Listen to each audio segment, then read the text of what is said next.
Hello, everyone, and welcome back to the Darren Newman Dialogues. Welcome to another week of engagement and discussion as we talk about great things of life that we can embrace and questions of life that we might need answered, just like to discuss. And it's great to have you with us again for another week. If you're watching by way of video on YouTube, thanks for joining us. If you're listening by way of podcast on your favorite podcast channel, thanks for listening. We hope you'll reach out to us and let us know that you're a part of the discussion, a part of the dialogue, and let us know what you think. We'd love to have your feedback. Dr. Newman, hello, and welcome to another week. Hey, hello again, my friend. Great to be here today. It's good to see you. Good to see you too. How are things for you, and what's on your mind? Well, everything's going fine, and a lot of things going on. The newness of the spring here in the northern hemisphere. Beautiful. Enjoying the flowers, the birds, the grass is growing once again. The trees are budding, so it's a beautiful time. It's a beautiful time. It's good. It's good to be alive. It's a great. There's something about the springtime, I believe, that always comes in and makes me I think it goes through just us because we're part of nature, but where we're all about the wild here. Wonder, wisdom, and the wild. I keep on saying that almost every time that we meet, but that sense of newness, aliveness is fantastic. Yeah, I mean, it surges through everything. It always makes me think about I just so many things to be happy about, and to get ourselves centered once again, to get a purpose going again in our lives, or it reminds us of that. There's a lot of good that the spring and the seasons, all of the seasons, do for us, whether it be the winter rest or the spring resurrection of life, the summer, or the beauty of summer, the cooling down of the autumn. It's just this constant cycle. But there's almost something that I believe there's something psychological about that. And well, I know there is. I think we can feel it. Poets, philosophers, artists have always tried to depict it. I've been thinking a lot this week, especially. I mean, it's been a pretty rough weeks for some people, I think.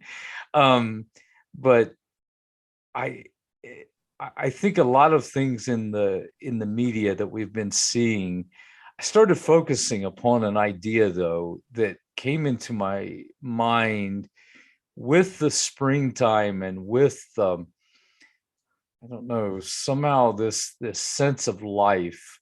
Like, what are we doing? What what in the world are we doing? That's almost a question. Like, what are we about? I know when we've always asked in philosophical thought, like, how should you live your life? I've been thinking a lot about this idea of the long game. The long game, I call it. Like the point where I think that a lot of people think in the short game, and they don't think about the long game. They don't think about the long road ahead, like where this is going to go, how this will lead, how this will be. And there's something about the springtime that reminds me of that. Maybe it's just the newness, but it's this coming back around of springtime, and everything is about,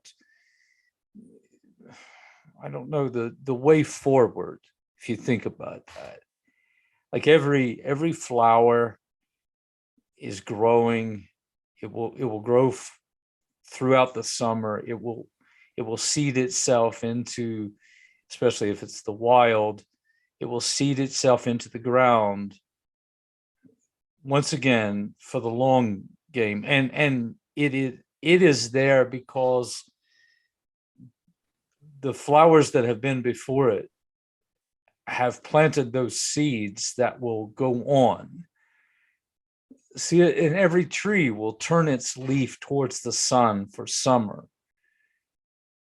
It's almost done with a purpose, with a way of thinking so much about where we want to go, that we're so much inclined upon the day to give it such an importance that it's like there is so much riding on this. So don't mess it up. You know, in other words, it's almost like a reminding of me and my own soul. Quit messing it up. Quit messing it up. And the way you do that is you look forward to that long game. You look forward to the way this will be taken. So let me go back to what's been going on this week, and everybody knows, what we've been talking about around the world. Just different people doing things that they later regret. That they always say, "I'm sorry." They come back, they'll do an action, and then it comes back, and then everybody gets. I don't mean to say that like a vernacular, gets all mad, like people say, but we get angry at that. We look at that, wow, that's our attitude. And then the person comes back on and says, well, I didn't mean that like it sounded, or I didn't do this, I didn't do that. They'll sometimes say, I'm sorry for that. And they'll make a big pronouncement. There'll be a lot of tears. There'll be this consternation. Some people that get up and make speeches about policy will sometimes have to go back and say, well, I didn't really mean that. I meant to say that. I mean, it's just like, wow, don't you just kind of want to say, why don't you think of the long game, man? And why don't you think about where this is going before you ever make that action? What are you doing? You always come back and you're saying you're sorry. You're saying I didn't make the mistake, or I didn't make the mistake, or I didn't make the mistake. And it's all this mistake. I'm sorry. And I'm thinking, man, just come on.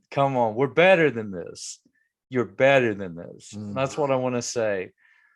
Like, it's fine. And it'd be really odd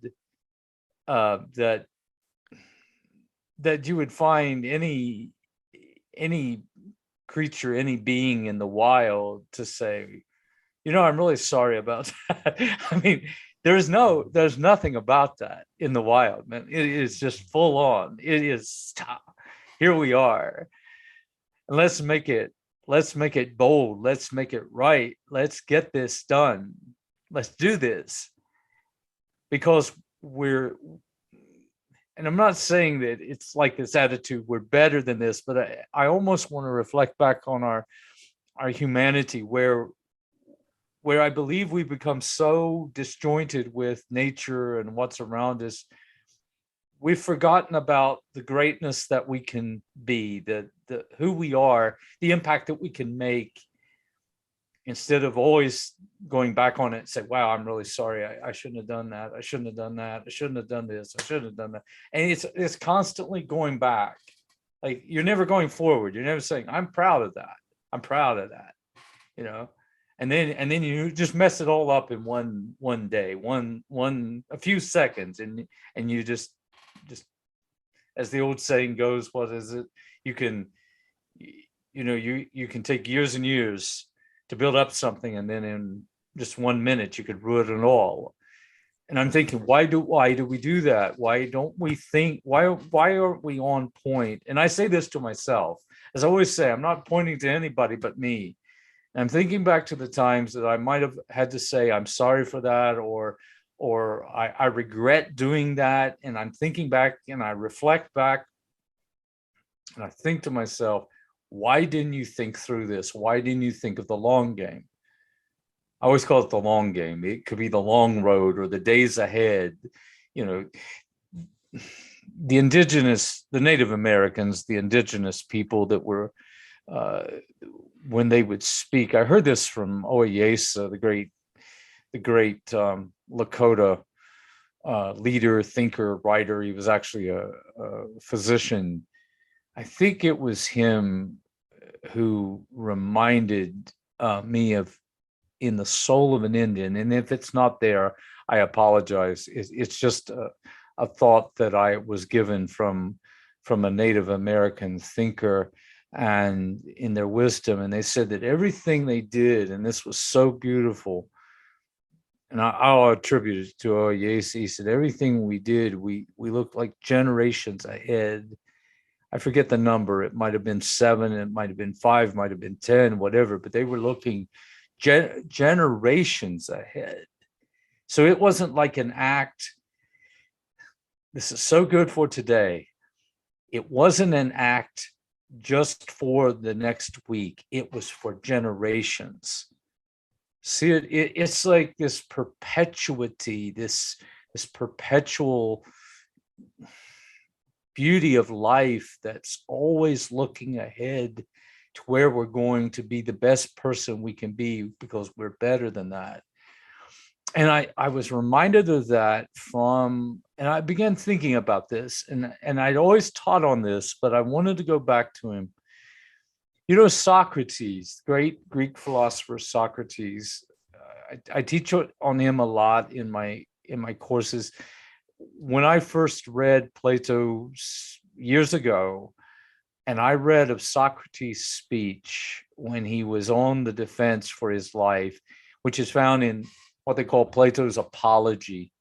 It's actually the defense of Socrates, but everybody always gets that mixed up because we hear the word apology. We think, I'm sorry.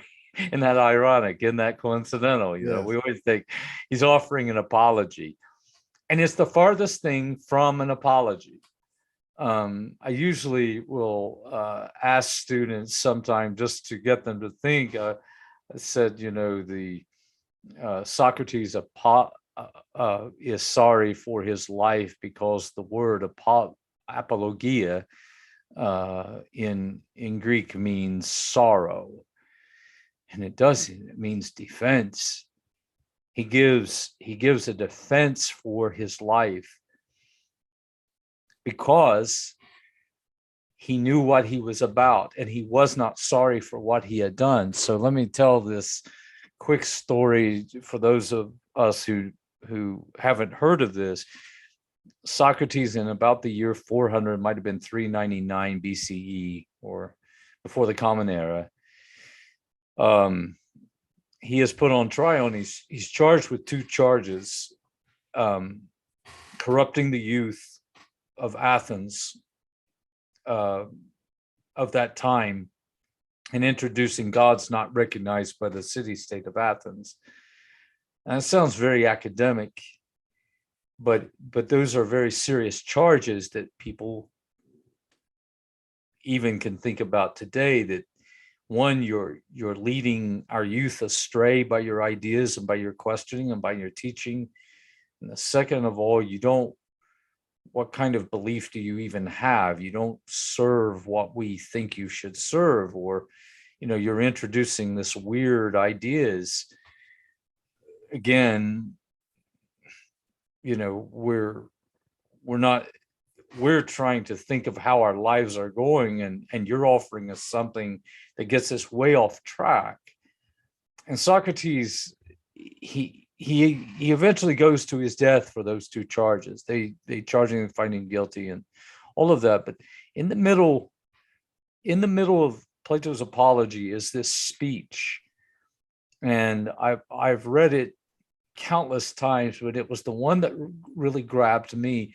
I was out of just to tell you the quick story, or tell everyone the quick story. I had trained in seminary. I was in my placement. I was pastoring a church. I started reading Plato, and I became aware that there was so much thought that I did not have.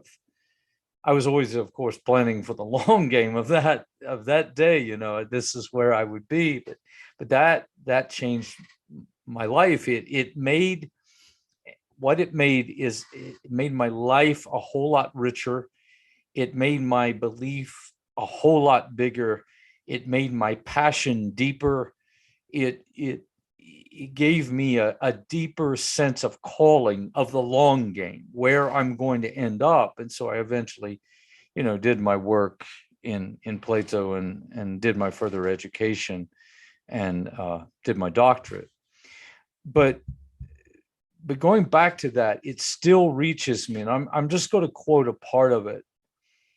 It's actually found, if you've ever seen Plato's works, it's actually found in Apology 29d through 30c, is that great speech.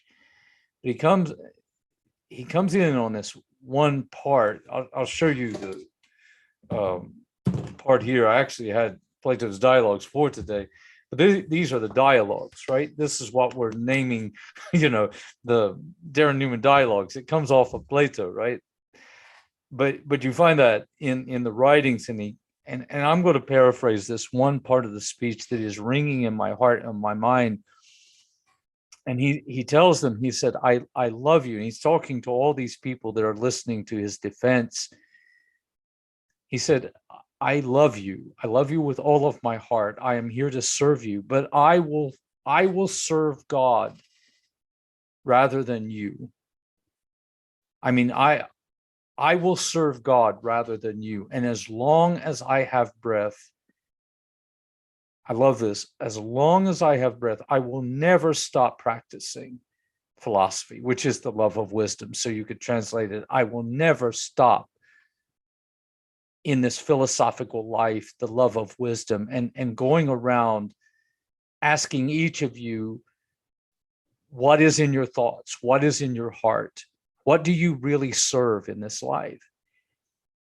You should not serve, and he goes on, he said, you should not serve wealth and these realms of power and influence that you're so enamored by, but you should serve truth and understanding and the perfection of your soul.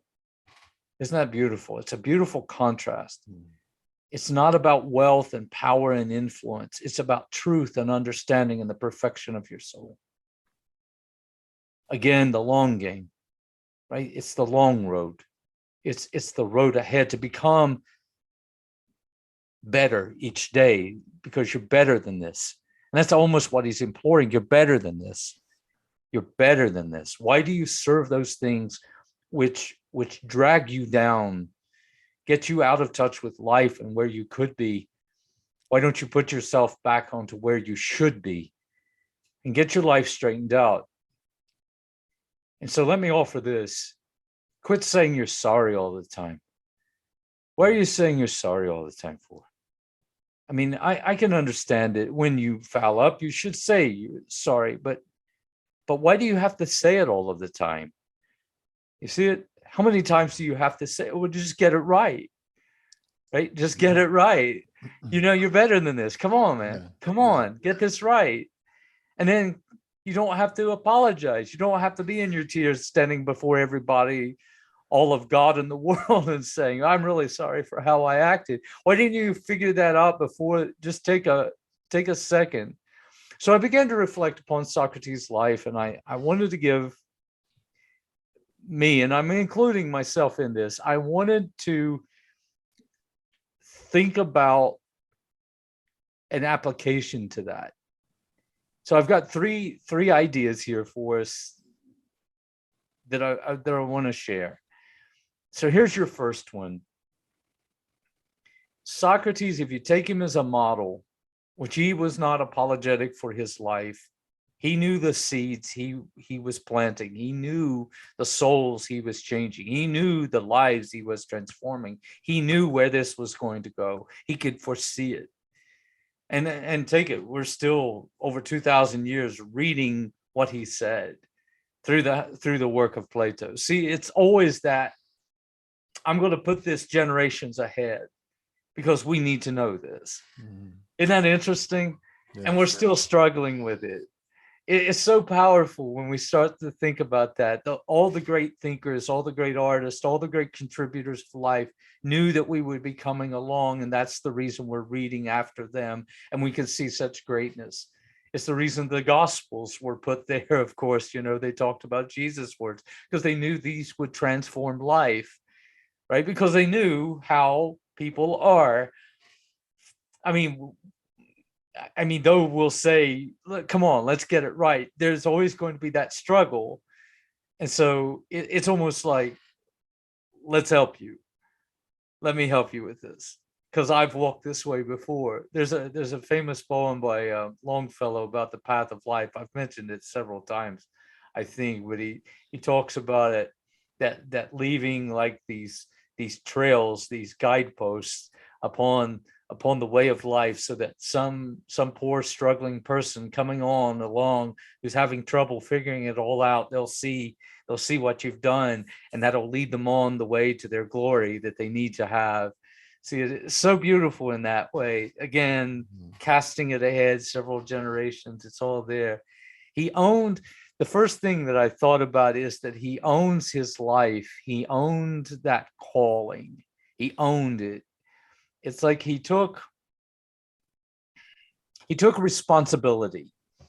And I believe that's a beautiful word, not to be taken up after you've made the mistake.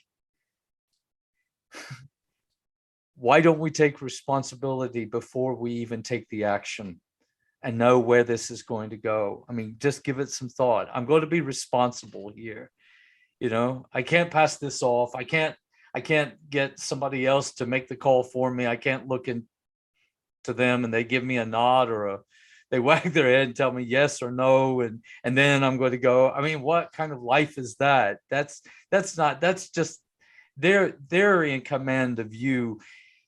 Socrates is different. He's on his own command of his own life. He's in charge. He's in charge. And he's in charge before it even happens. He's in charge. I'm in charge here. I don't let my emotions take over me. I don't allow just simply my reason, and I do not do anything, but I take the passion, I take the reason, and I take an action, and I am proud of that action. I'm taking responsibility. And so somebody said, you should say, you're sorry for that. I said, why? And that's what they were saying to him. You should say you're sorry. And he said, I'm not going to say I'm sorry. And I don't mean to shout that into the microphone, but I'm not going to say that because I didn't do anything that is unbeneficial. Everything I have done is for your betterment. Though you see it, I can't tell you. But I did this. I will take responsibility. And he goes on after that long speech that he gives. It's just a long paragraph. But he said, I will keep on this life and keep doing it. And if you say to me, he actually says these words, I will be acquitted. We will acquit you if you just admit that you're wrong. And he said, I am not wrong. And I will keep on this life, even if I have to die for it 100 times. See it? Even if I have to die for it 100 times, that is strength. That is strength. That is beautiful, truthful, good strength, courage. It's beauty, goodness, truth, courage. It's everything that the wild represents. It's freedom. It is, this is good. And I love the drive of that, the passion of that. And that's what I want to give. That's what I have burning in my heart. And that's the way I'm trying to face my days. I mean, I should be up for the long game. And why should I say I'm sorry for something that I'm not sorry for? Because I'm taking responsibility. I did that. That is such great strength to me. And I want to be that person. And I think everybody should. That takes a lot of gumption. And it's not meant to be said in a prideful, unhumbling way. Like I know this, whatever. But there is something of beautiful nature in that. If that's understandable, I hope that it is for everybody. That thought of strength. The second thing I thought is that he knew the impact, and I'm back to this. He could foresee where this was going. So if we take hold of the responsibility at the outset, instead of doing something like we've seen, in people that make up policy or in people that take actions, that want everybody to look up to them, and then they'll do something and then they have to say they're sorry for it. It's like, take responsibility back here, and then repent if you must, but next time do it before, because you have to see with wisdom where that's going. You have to see that. And unless you become like the wild in that, and that takes wisdom, that takes thought, that takes reason, that takes sometimes just an educated guess, but you can see where this is going to go, and you know the impact that it's going to make from this point onward. What a beautiful way to live if I can still see that. And I keep that in mind, that this will impact something. There's a beautiful line about this I think we forget. And it's from John Donne's poem. I'm trying to think of the actual poem, but it's the saying, "No man is an island." That idea, right? Like, and he wrote that during a time of a plague, I believe. I might be totally wrong on that, but ask not for whom the bell tolls for you. So he was talking about, like, we can't live our lives insulated like these islands that make no impact. There's a ripple effect on everything that we do. It's like when a leaf falls in the forest, the ground will receive that. That small leaf is not insignificant. It goes into the whole, if that makes any sense. And so what I'm thinking about is my action runs off even to you and to everybody. I mean, it has this reverberating impact. I think it was the philosopher Immanuel Kant talks about that. Like, when we have an action, that action has an impact to reverberate throughout everything. So, I mean, think about it like this. If I do so, and then this is not to put an overweight on everything, make it so heavy. It's not about that, but it is something to think about. That when I do something that impacts negatively, that not only impacts everybody that will follow after me, that impacts everybody who loves me, who watches me, everybody who loved me, who held me, who put me forward, who believes in me, who trains me, right? Everybody is coming into that. It's like the people who loved us of our families, they look to that.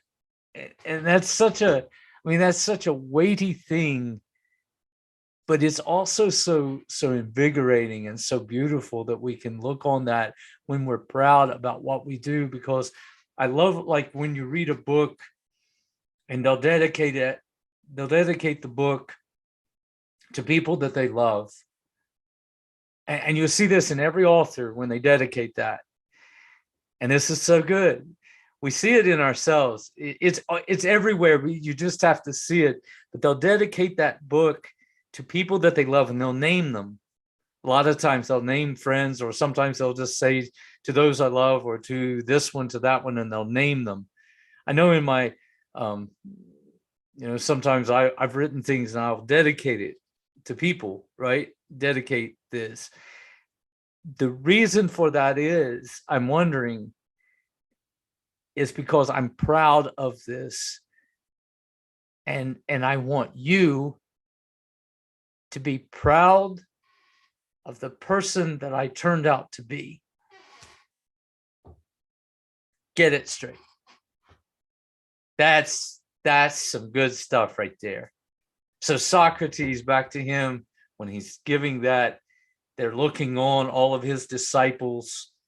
At his age, he was 70 years old. I don't know that I'm sure his parents weren't still alive. I don't know about that.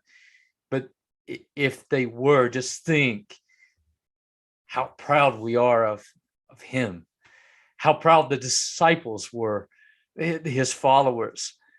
It's a sense of pride. I mean, the same thing happens in the New Testament too. You know, we're proud. We're proud. Watch that. Watch him. Isn't that beautiful? Watch her.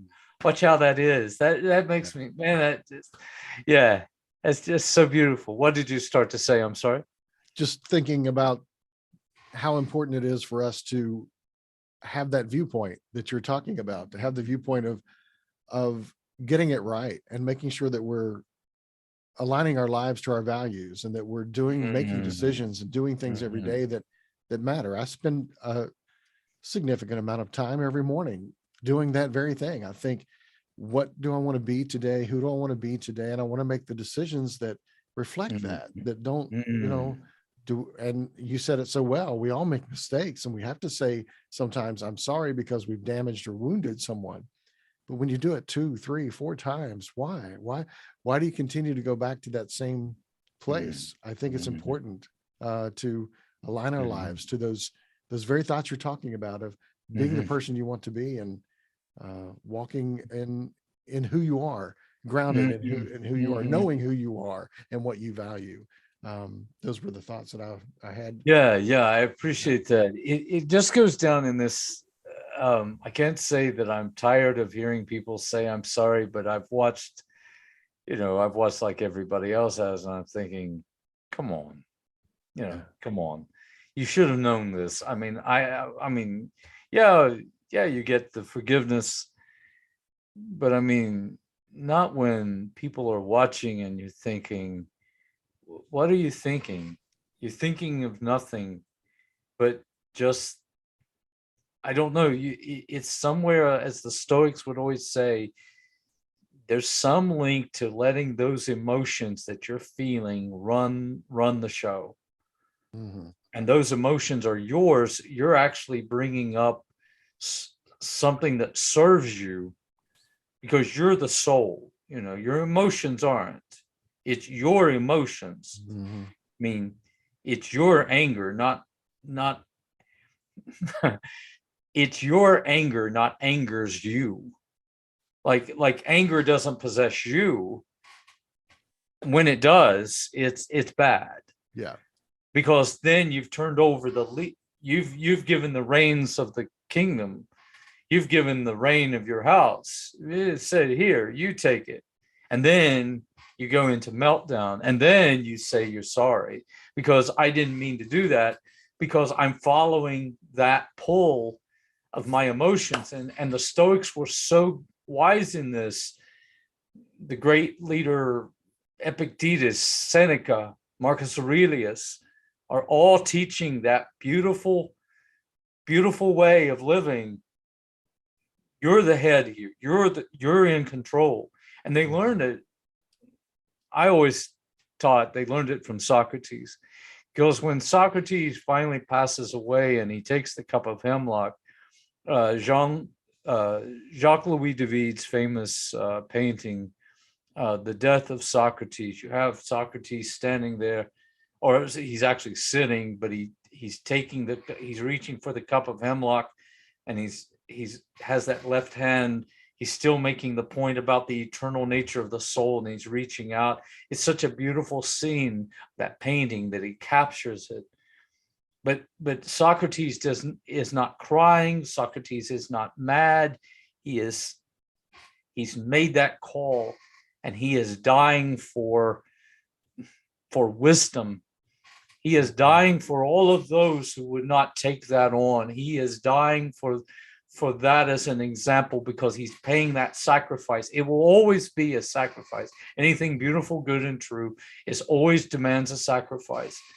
Look at any art, look at any work of great wisdom, look at any act of goodness, kindness, mercy, any courage. It always demands the sacrifice. And sometimes it's just this thought, it's all about me here. I'm letting that go. I'm not trying to offer a psychobabble here. I'm just offering a thought from Socrates that I just began to think about this week. The third thing that I have, not only that about the calling, and then about the taking responsibility is the last one, and he had a passion uh, to move. It's the long game. It's taking responsibility, but it's actually moving. It moves. It grows. It's getting to be more excellent. You know, you remember that old joke somebody made, or it was an old line that um, a man, I don't know, he he passed away, and he heard this voice, or he he went beyond, as somebody says that he thought he passed away, and he heard this voice and said, "I've got so much more for you to do." And so he he came back to himself, and he just went into his house and sat down on his couch, because he thought that if he would just sit down on his couch, he would live forever, because he wouldn't do anything. I know that joke doesn't make any sense right now, but forgive me for not telling the joke correctly. But you have so much to do that sitting on, like, just sitting and doing nothing doesn't lead anywhere.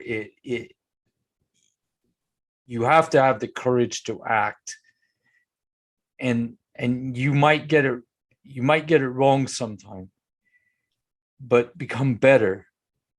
I mean, get going, get moving, get changing the world, get contributing, get doing something. And that's where I've kind of been with that.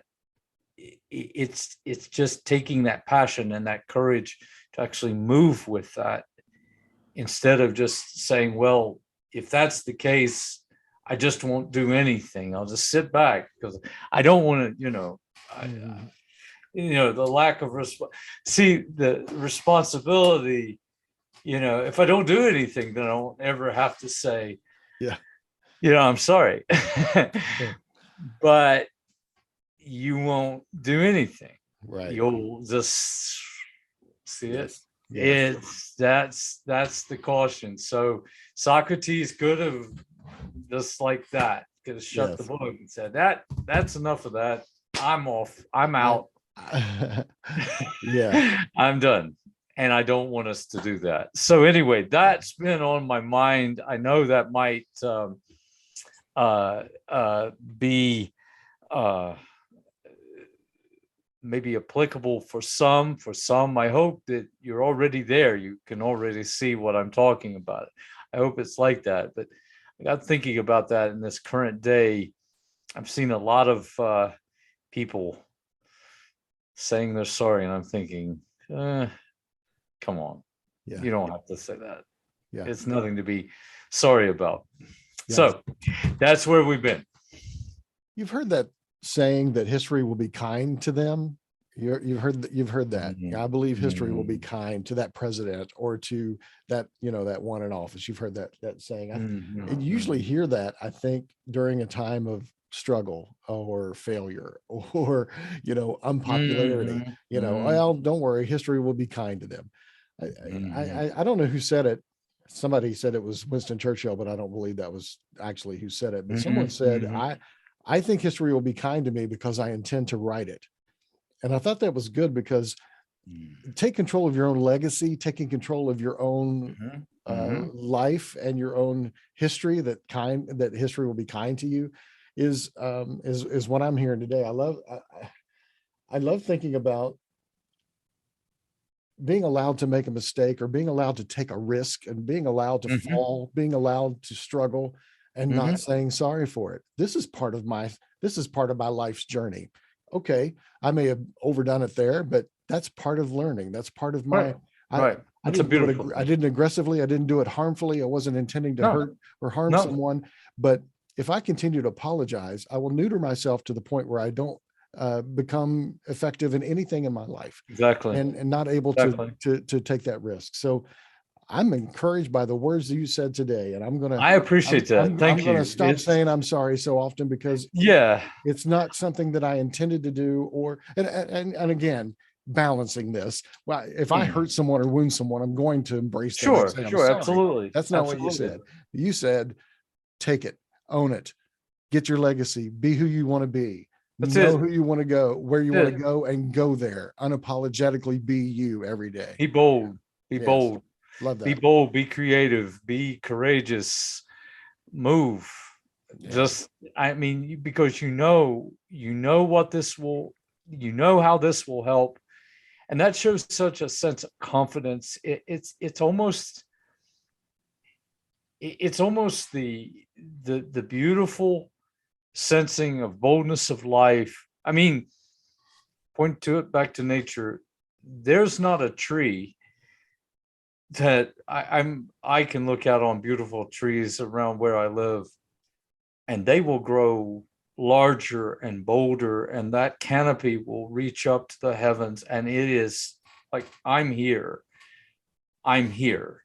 I'm I'm fully alive, and I am producing, like if you look at a black walnut tree or a great oak tree. Let me use a great oak tree because I love the oaks. Um, but they'll put forth those acorns, and you'll see, if you can see in the forest, sometimes in a clearing where an oak tree has grown and it's grown tall, and then the smaller oaks are its heritage, because it was bold, because it was unapologetically alive. It wasn't saying, I'm sorry, I put too many oak trees down. I'm yeah, sorry for that. I'll do better. I'm very sorry. I just want to, no, it, you're alive. Make a difference. Make a yeah, difference for good. I mean, just, yes, there's so much there to that.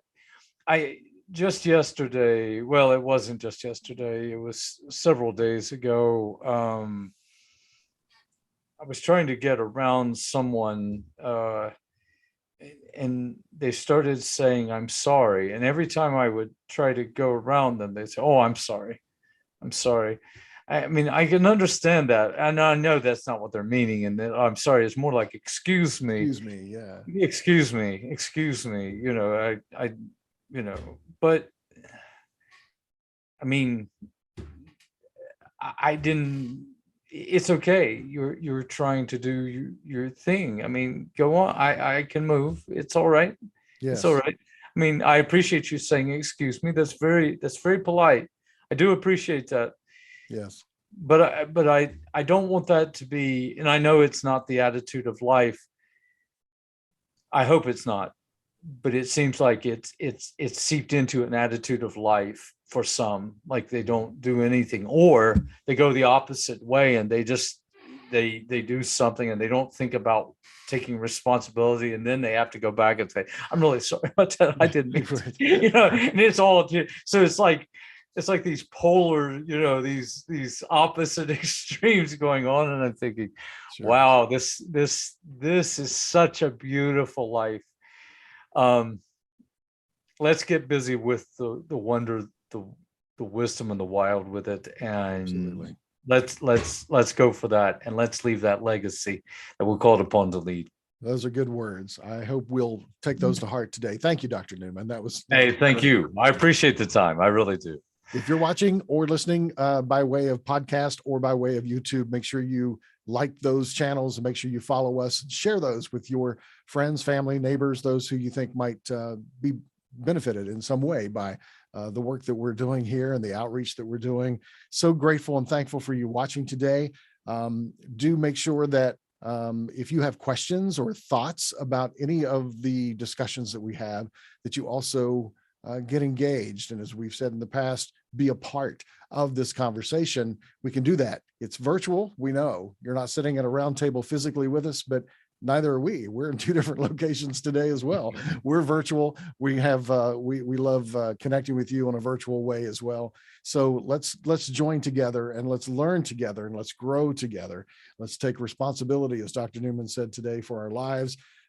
Let's not move forward with apology and I'm sorry's for who we are, but let's be gentle and kind and loving and do great things in Absolutely. this world. Fantastic. Thank you. We hope you'll join us next time for the Darren Newman Dialogues.